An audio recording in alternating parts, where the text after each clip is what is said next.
It's a very special place that diamonds occupy in people's hearts. It's all about love.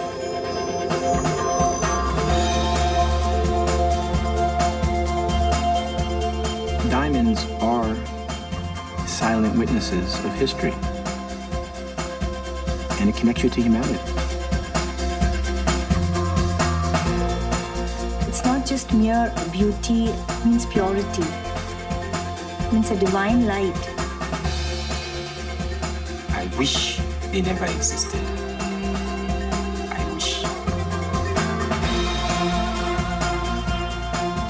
There's a diamond that speaks to everyone, and everyone has the chance to be part of the dream.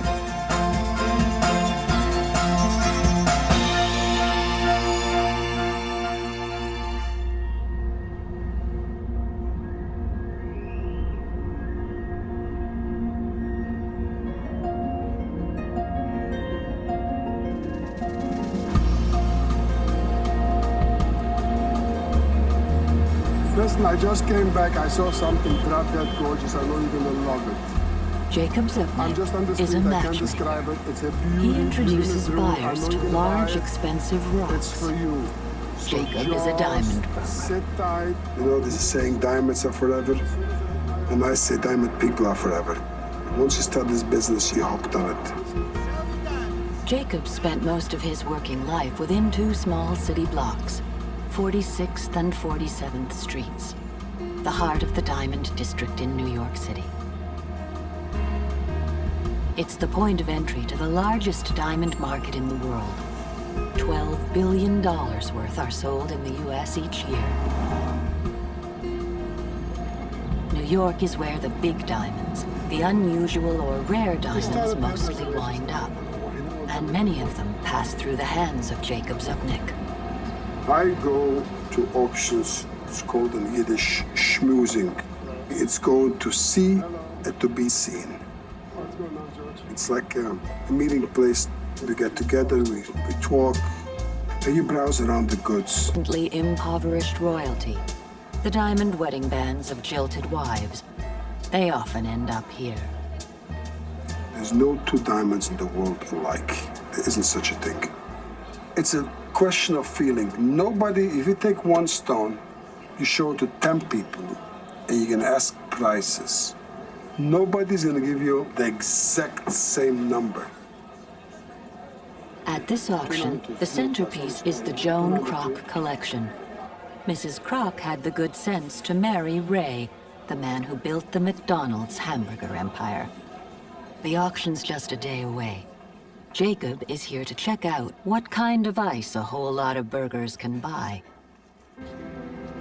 He's also gathering intelligence for a dealer an ocean away. Andy, what did you say about the 3 carriers? Hold on one second. Let me just see what you got cooking anyway. Andy Cohen is a diamond dealer who lives in Geneva. He learned his trade in his grandfather's diamond shop. Go 50. Jacob's his man on the ground in New York City. I am just going over a couple numbers. We're waiting for Jacob's call because he's interested in a couple lots. So the action is starting. My total weight.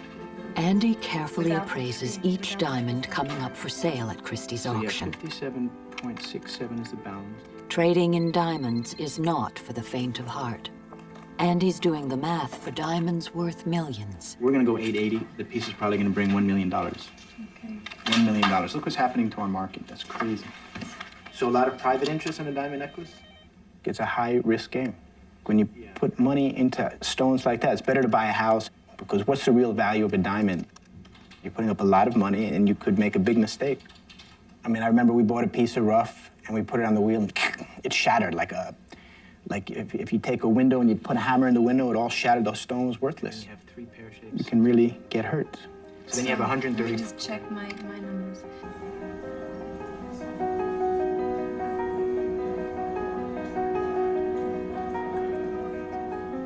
Jacob can look at diamonds for hours.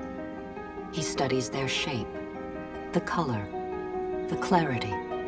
He looks for flaws, a blemish, a speck. A whole landscape of imperfections.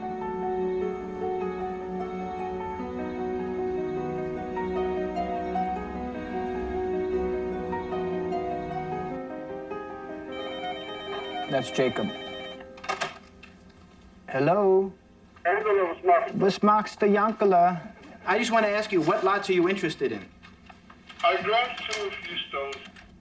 The pink I don't like, the plain pink. The blue is going to go for expensive also. Lot 302, it's too much money. Take a look at the yellow. Pear shape, I looked at it. Did you like the yellow pear shape? No, it's too big for me. Too big for you. Okay. What else? Lot 334. Oh, I love that stone, Yanko. This is one of those special stones, you know, the material's nice, it's snappy, it's like that Golconda material.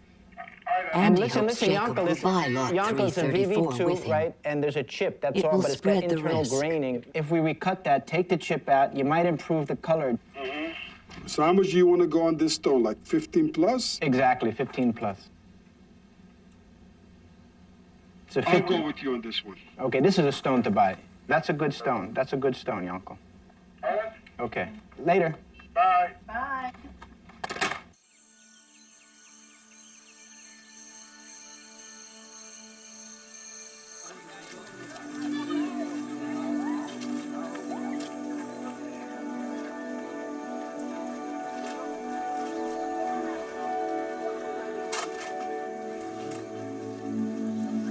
Mohammed Dabo is a 45-year-old diamond miner. He's just lost his father and now has to support his large extended family alone. Mohammed is one of 150,000 miners who toil in the diamond fields of Sierra Leone for less than $3 a day.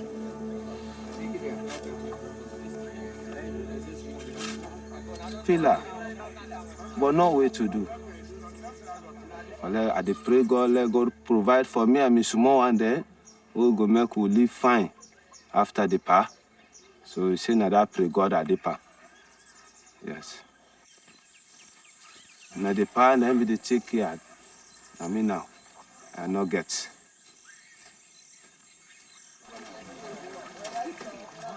Diamonds are a disease in Sierra Leone, a fever that gripped the country from the time they were first found in 1930. Back then, Sierra Leone was a forgotten corner of the British Empire. When diamonds were found, the profits were shipped out to British government coffers and to the company that bought and sold the diamonds, De Beers. In a familiar African narrative, little was left behind. If I look at the destruction, the toll the diamonds are taking on the lives of young people growing up, I wish they never existed. I wish. Baba Toure is an activist who works with the diamond miners. Thousands of miners totally immersed in water for 6-8 hours. That is a way of life to them. They are not educated, mass unemployment, other alternatives are not readily available. People used to refer to diamonds as the devil's egg in this part of the world. They called it the devil's egg. Most of them don't even know the value or the worth of what diamonds are actually for. That is the primary reason why they are always poor, because of ignorance of the commodity they are in fact spending almost all of their life looking out for.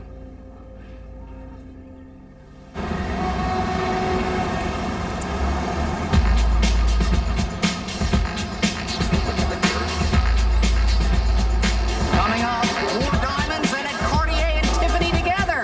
What else? It's Fashion Week. Stay tuned.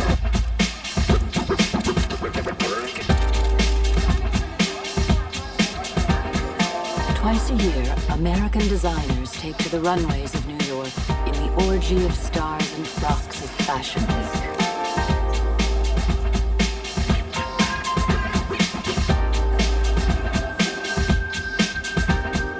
Tonight is extra special. For the first time, Fashion Week is showcasing a jeweler as part of the show. He's Christie, known in the trade as the Iceman. I'm trying to bring a different way of thinking to the industry. A lot of people in the industry understand now that they can make a lot of money in the black community With all the new, money that a lot of the people are making now, they understand it as a market there. Athletes and actors and people of that nature, we're definitely making a mark. And there is nothing you can do about that. The people have spoken. I called you back too. Until 16 years ago, Chris was flipping burgers and sleeping in the back seat of his car. Now he sells his jewelry designs to a growing clientele made up of the super rich, mostly black, rappers, athletes, and Hollywood stars. Most of it was because it was a market that was really neglected. Nobody paid attention to it. And when I walked up to all the jewelers that were telling me about it, those people don't spend money. They don't have any money. But I guess most people realized they were wrong.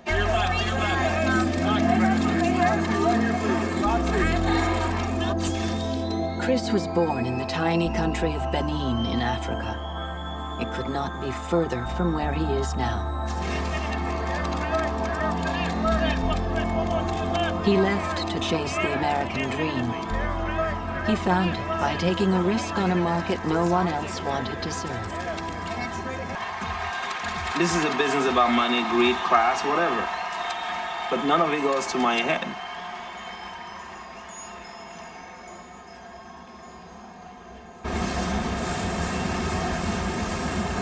Thank you very much for all your work over there, guys. Okay, but you understand what I'm saying here. You want anything you have right ideas? Alex. He's my filter, okay? Yeah. Just down the road from the runways of Fashion Week are the offices of Martin Rapaport. I don't need all of these. Rapaport, a former diamond broker, is packing for a trip. You have to know what kind of stuff to take out there because it's not going to be as easy as you think, okay? Rapaport is on a mission. Light rain stuff. He wants to bring fair trade diamonds to Sierra Leone. Same as here, right? Fair trade is meant to ensure that diamond miners receive fair wages. Checks my bags. Fair pricing, fair wages. This trip is a trip to see, to communicate, but also to assess. Can we, in fact, get fair trade diamond pilot project working in Sierra Leone? And I'd say it's about 50-50 here. Celebrity jeweler Christie has come to meet with Rapaport. Martin wants Chris to help him spread the gospel of fair trade to the red carpet crowd. Chris, how are you? How you doing? Welcome, Diamonds and Hollywood, after all, have always been a glorious match. Beautiful stuff. Thank you very much. You sell beautiful stuff to beautiful people. Hey, thank you. Now we have to make beautiful diamonds. Okay, the diamond isn't about the cut, the color, the clarity. The story here is that we are really changing the lives of people in Africa.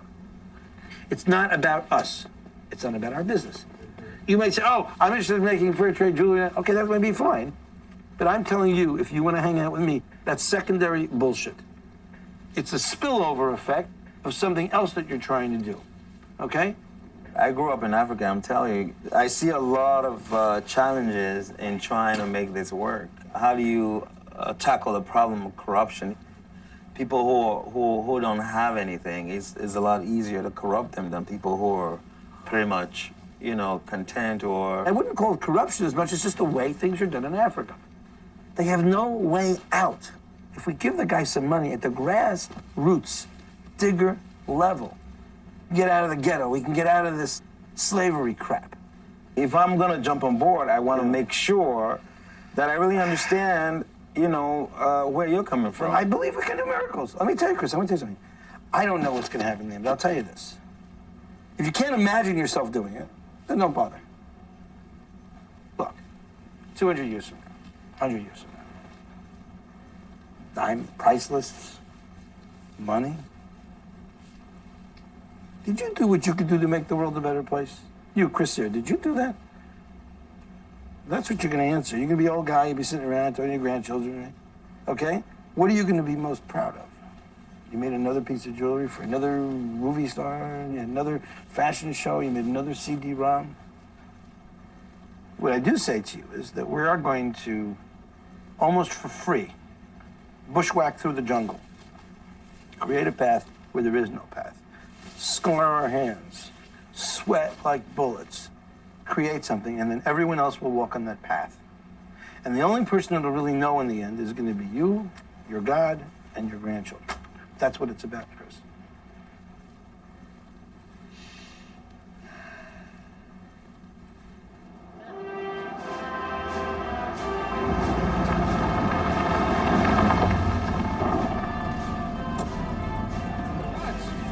idea. Nicky Oppenheimer, chairman of De Beers, for over 100 years the hub of a global diamond empire, greets the who's who of the current ANC government of South Africa, including the deputy president, Phumzile Lambonuka, one of the most powerful politicians in the country.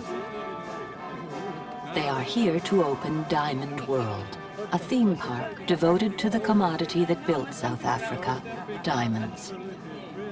Then, as now, the state and De Beers stand firmly at each other's side.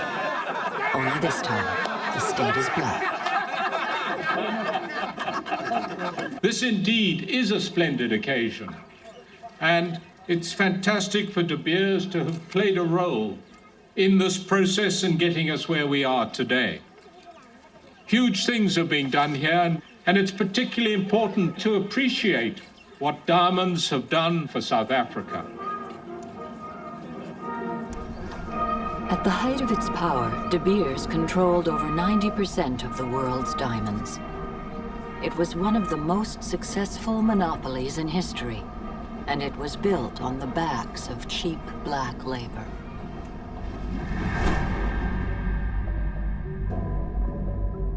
The De Beers mines made use of the segregated compound system. Miners were virtual prisoners unable to leave until their contracts were up. They made use of the pass laws. Once released from the compounds, miners had no free movement in the country. Their pass was good only for a return trip to their homeland. De Beers shaped many of the systems on which apartheid was later based. The whole country would become not unlike a De Beers diamond mining camp.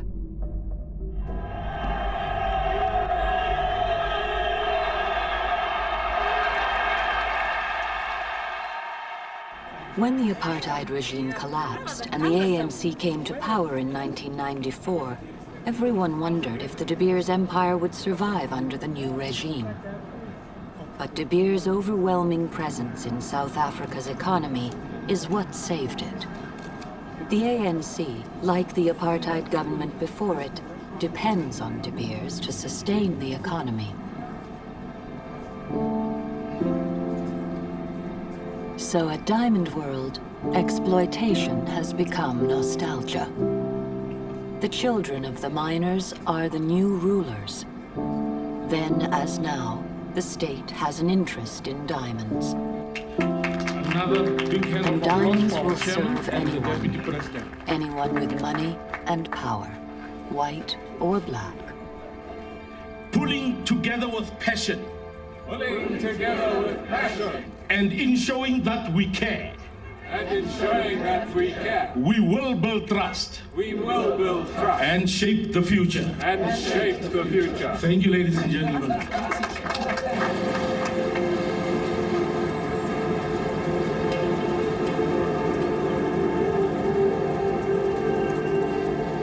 Willem Diergaardt, a former diamond mine worker, is taking Maria Farmer back to the land of her ancestors along the northwest coast of South Africa.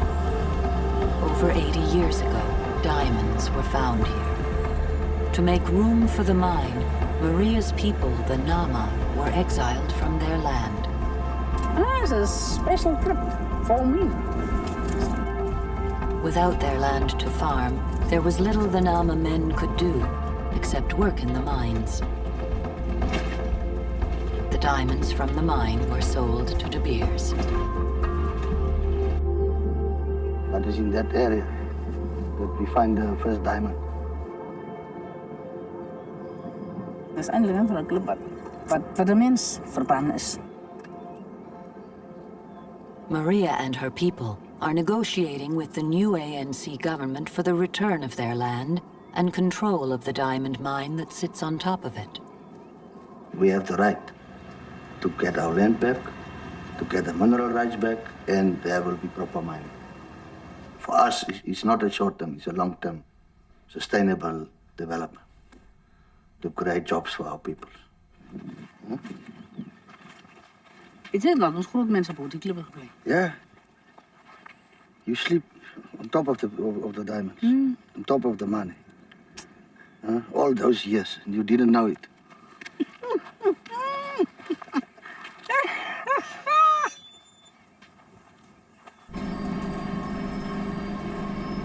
Maria has never touched a diamond before.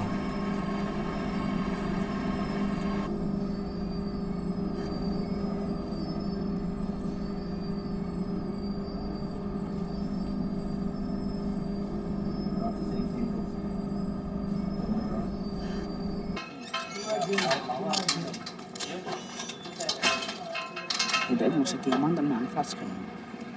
Maar ik heb ook met gevoel, gemengde gevoelens daar gezet. Door die jaren. Hettelen en wilde geleefd die diamanten uitgehaald. Maar die mens, die namastes, misschien namens de grond. Dat ons van daar, wat onze grootmens van tijd heeft verarmd, tot vandaag toe. Is ons verarmd. Dus die gevoelens waarmee het daar gezet is.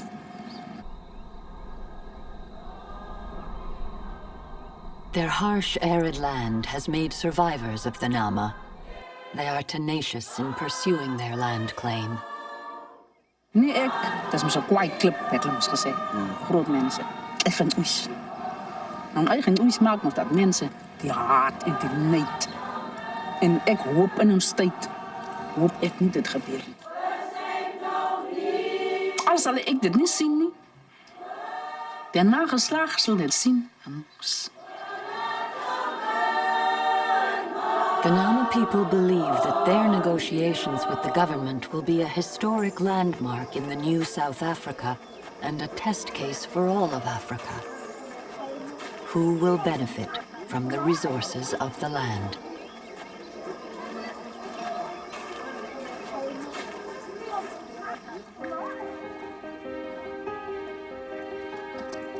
$193?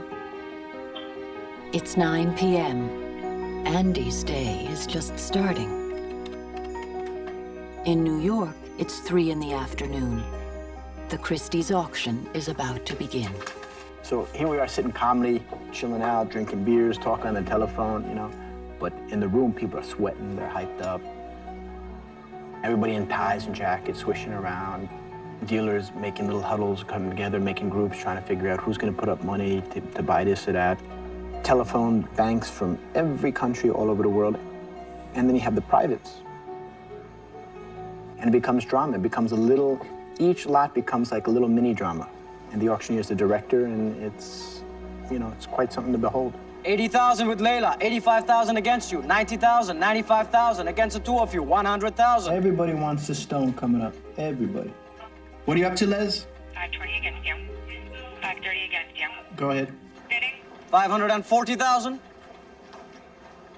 550,000. Go ahead. $560,000. 560 with you. 570,000. You want 580? Go 580, yeah.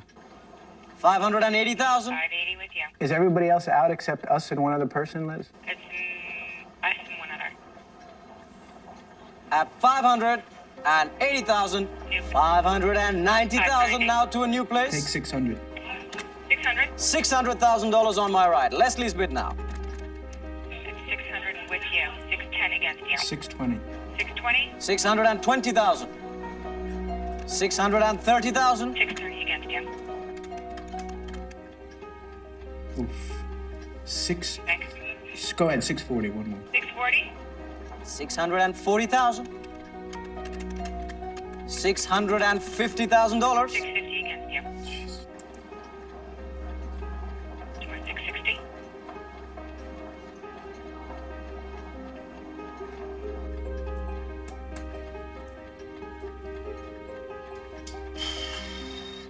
I think that's enough money. You're done? Are I'm you done. out? I'm out. At $650,000, it's your bid, Natasha. We gave it a good try, huh? Yeah, we did. You gotta get off the bus at some point.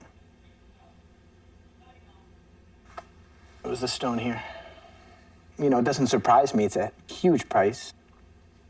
Hats off to them, you know. I love somebody who got courage. I didn't have the courage to step up to the plate and go for that because I didn't see the profit margins. I don't know what you can make, but then again, prices are going up. times 1.2. I'm out. You want it? I'm out. Guys, I think that's a lot of dough. Is it 460? 460. No? I think you're out. I think so. Okay, I'm out. Damn, sounds like he's got somebody who wants it. 45 against? I'm out. No, I'm done. I'm out. So you guys are having a hell of a sale, huh? Oof. Okay. Must be pivots all over that, huh? Striking out.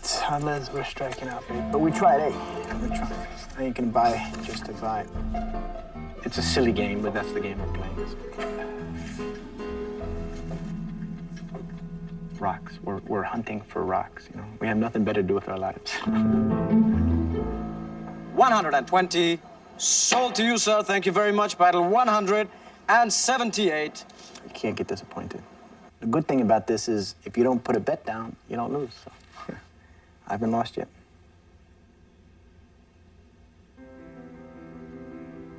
Diamonds are a connection to my grandfather. My grandfather lost his son. He died at a young age, so with me, he was able to reconnect and sort of pass on some knowledge. So it was more than just making money or business. It was about a grandfather who I loved. He taught me how to cut them. He taught me how to sell them. He taught me about integrity. And the more you deal in it and the knowledge gets passed down from generation to generation, the more you've mastered it and becomes in your genes. Andy, like countless other Jews, has a special bond with diamonds. For centuries, the diamond trade was one of the few the Jews of Europe were allowed to practice. At every point in their long history of exile, diamonds came with them. They called them life diamonds. You could convert a house, the land it stood on, the possessions of a lifetime into diamonds, and carry them in your pocket to your next stop and begin life anew.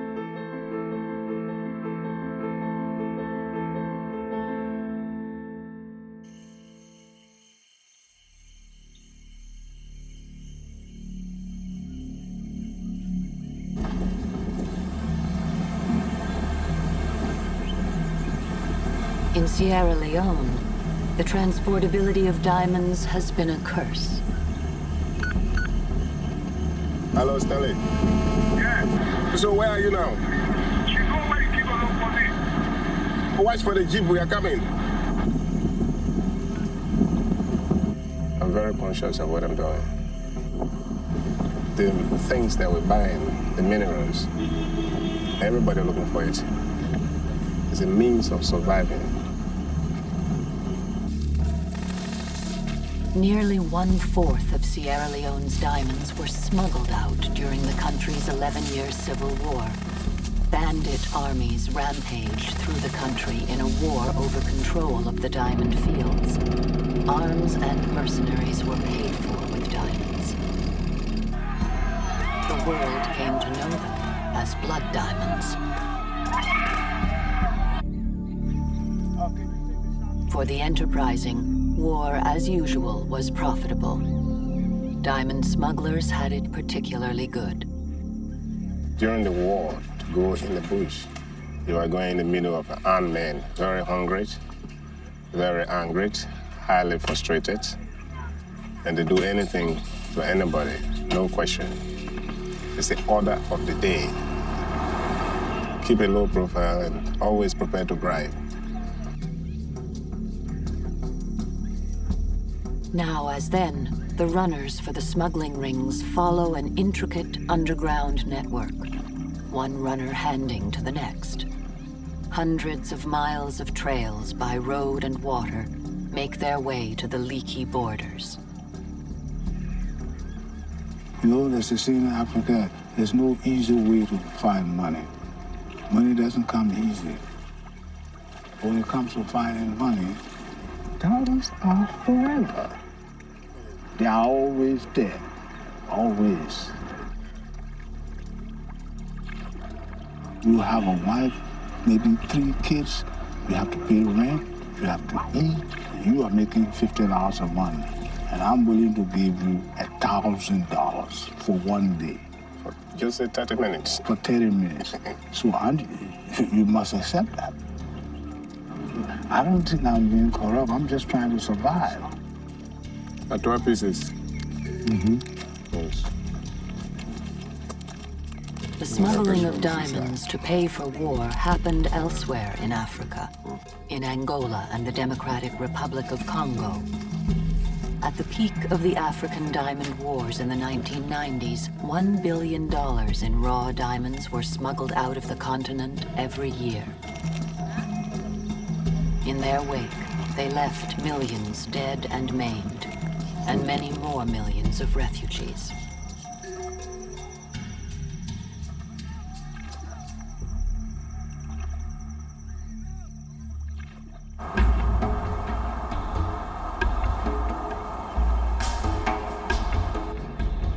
Willem Diergaardt is one of the main negotiators for the Nama people. He's made this 12-hour trip to Cape Town to meet with the Nama's lawyers for 8 years now. Once again, the negotiations between the ANC government and the Nama are stalled. Willem is afraid it will become a war of attrition, death by paper.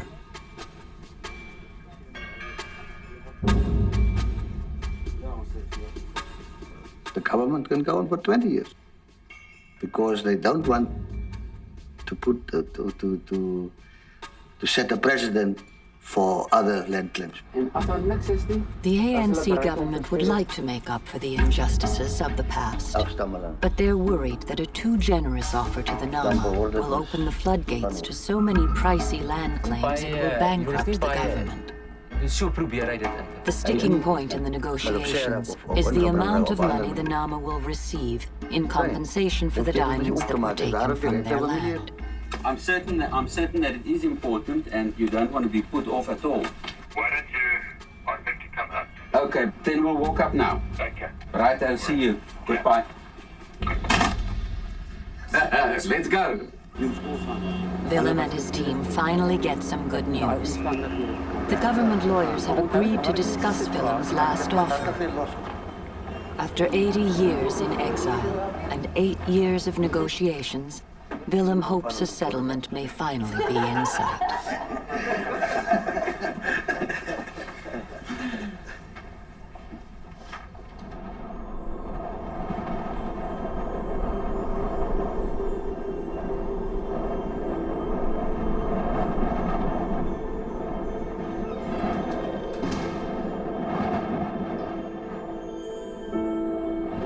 Ik is misschien die soort persoon wat... Ik wil rijkdom hebben niet. Ik wil net een ordentelijke plek hebben zijn. Wanneer gebeurt het?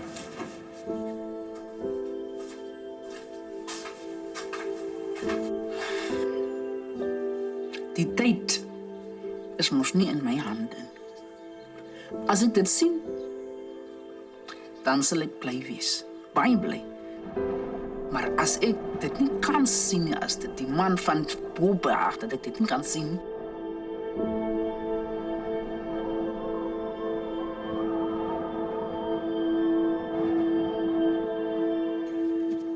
Lot 234, 600,000, 350,000.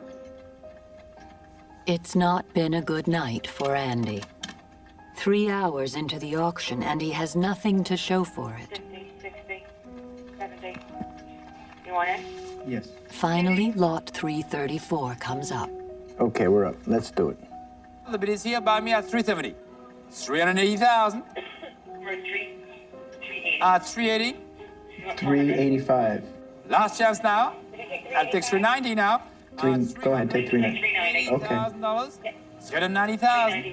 $390,000. Your bid, Leslie, against you, Julie, at 390. Any more then? $390,000 then. 390. 400,000. Oh, shit. I thought you were going to get it.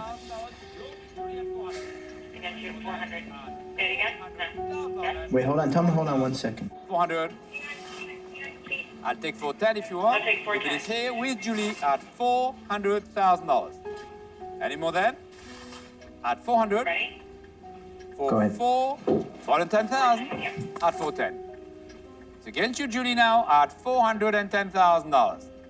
Hold on then. At 410, sold to Leslie then.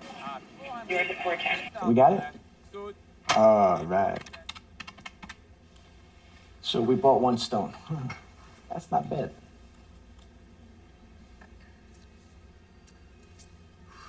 Yanko. So listen, I bought a stone, and you're more than welcome to be in with me, because we had discussed it earlier. I went very high. How much you pay for it? I paid, the hammer was $410, I believe. You needed to pay that much? I had it go $390. I thought I was gonna get it. Then somebody said $400, and I couldn't let it go because I felt there was and it was just a beautiful stone. But you know what I'm gonna do? I'm gonna have it brought to Geneva. I'm gonna study it. Then I'm gonna send it back to New York anyway to recut it. And then when it goes back, you take a look. If you like it, you're in. Cool? Yeah.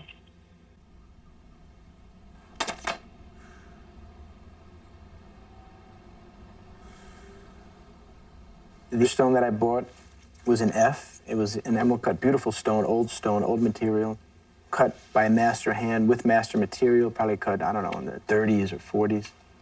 And I believe I can get a better cut, I can get a better quality grade, and I can get a better color. If not, I have a beautiful stone that's well paid for, and I'll sell it soon, I hope. Not for, maybe for, you know, not much money. So that's what it is. Top price, and if I can make a buck out of this, it's the hard way. There's an expression in Yiddish, tuches an tish. Put your ass on the table.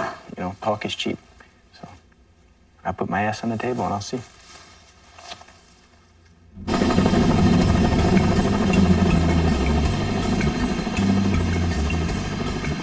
Martin Rapaport has arrived in Sierra Leone. He'll see whether his dream of fair wages for the diamond miners can withstand the reality on the ground. We're going to change the way that diamonds are mined in Africa. And we're going to change the way consumers buy diamonds on Fifth Avenue in New York. You know, it's that kind of single-minded focus, determination, and unwillingness to be sidetracked by all kinds of other issues that I think is going to help make this mission a success. Chris Eyre is here too. He's decided to give Martin's idea a chance. I felt like it was time for me to come out and find out, you know, what I could do specifically in the diamond sector, since that's my business, and to create more opportunities for people who otherwise wouldn't have had it. And I see all the little kids hanging out, and that used to be me. Hanging out. Of course I do. I get paid to plug Mr. Rapaport. We are the real rappers here. This is the real rap, man. Some of those rap guys are real rap stuff. Go ahead, rap. They just second rappers, man. I can't rap, man. I gotta help to this bump and about pump.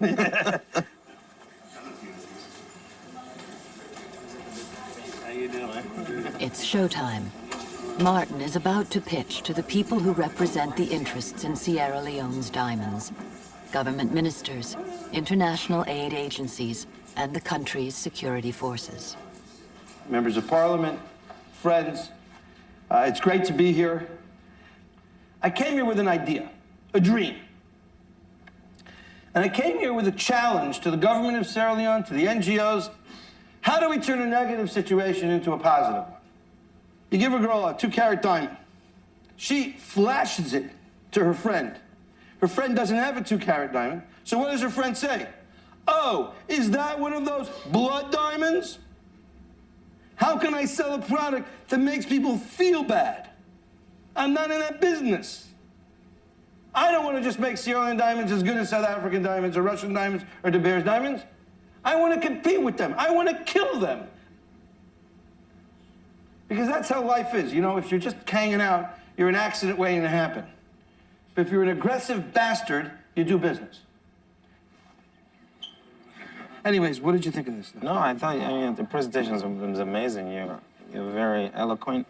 You have a way of reaching people. The only thing I thought is there are some points where, you know, you convince people and then you won't convince them. Uh-oh, that's no good. What do you think we should change? Well, it's not necessarily about changing anything. What I sincerely believe is I think that You need people to do whatever it is that you need to do, but sometimes it doesn't really, you know what I mean? You have to go to that level of detail, maybe. Yeah, I think sometimes less could be more, but, you know. What you're saying to me is, what Mordecai says to me is, you talk too much. But you're being very diplomatic about it. And it's true. If I would only shut up more, I would get more done.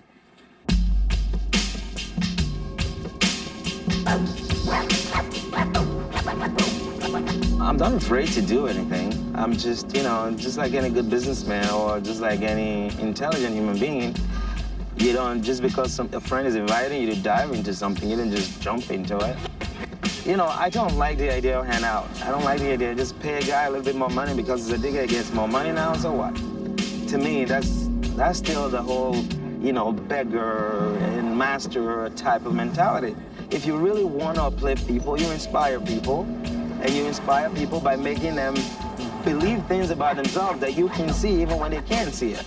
People don't want to beg. They don't want to depend on other people. There's a certain pride in making your own way. Yeah, pay them fair wages, give them fair wages, that's wonderful, it's a great idea. But is that all there is to do, you know?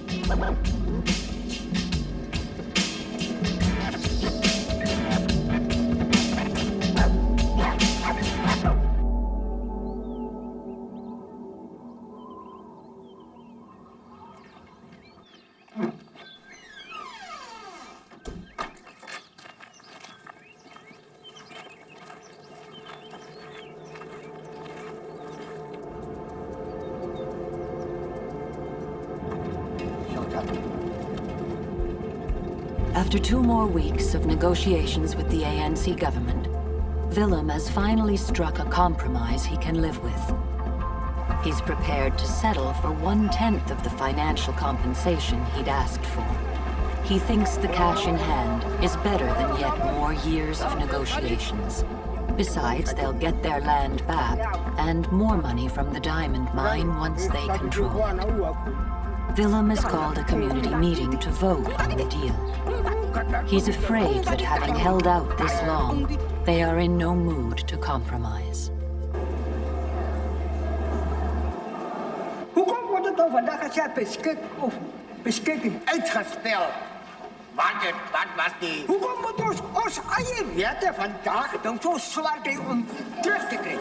Nee, als het nou is dat je een vergadering houdt in plaats van gemeenschap, is het achteraf dat je zegt gemeenschap. Hou eens een vergadering met uw gemeenschap, dan kan raad je die mag om te zeggen. Geef alsjeblieft net mijn grond terug. Want dat is wat ik gevraagd. Ik heb niet die klomp goed gevraagd. Van jullie moest niet? Ik denk aan nou. Herhaal zo graag van platen. Nee, ik stem niet samen met het. Willem makes a final appeal to the Nama community to put the divisions of the past behind them. Was moet besluiten of ons daar achter schuil en of is het daarom nog? Of is het steeds apartheid wat is daar die knauw gegeven zoals ze zeggen in die rechtersveld? Hier waren ze vandaag vergaderd om die grondwet wijzigings aan te brengen en om een besluit voor de toekomst te nemen. Om apartheid, wat ten einde van die LP-bewind bekend gestaan heeft, vandaag nog ten daarin misdaad. Wijzigings moet aanvaard worden, zoals voorgeschreven. Steek je handen op, alsjeblieft. Kan ons daarmee volstaan dat die grote meerderheid van die vergadering zegt dat die grondwet wijziging zoals voorgelezen is kan werden.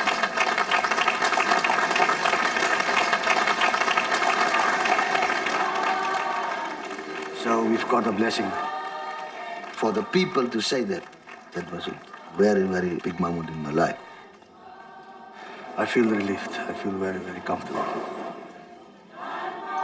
That's payoff. For the hard work we set in the past 6 months. Happy end. Happy end. Diamonds displaced the Nama people. Now, for better or worse, diamonds will be their future. Die party. Die party ga ik. Dat is zondag gewoon zal die dans die muziek tegen is. Daar ga ik bij die party ga ik dansen, maar staat doen. Het zal ons net in een keer dansen. Daar wil ek sing.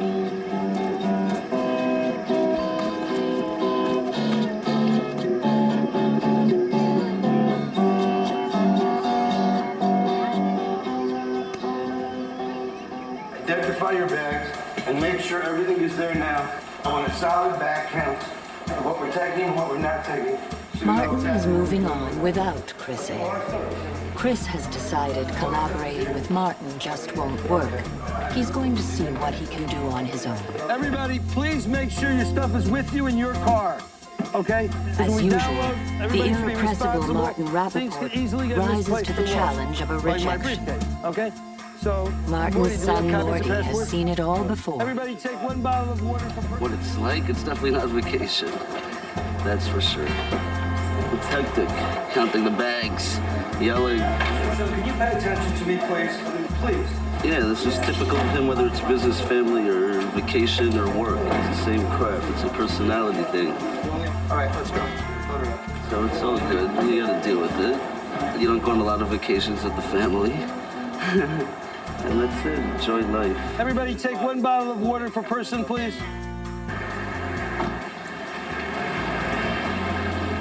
If I could do all of this from Miami Beach, you know, I'd probably be a little happier. Next time on Diamond Road, Martin Rapaport will meet with the diamond miners of Koidu and the power brokers of Sierra Leone. We'll travel to India, the new global leader in the diamond world, and meet Manoj, a 13-year-old boy who leaves his village to apprentice as a diamond cutter. We'll meet the Metas, one of the largest diamond family dynasties in India. And in New York City, we'll follow the journey of Andy Cohen's diamond.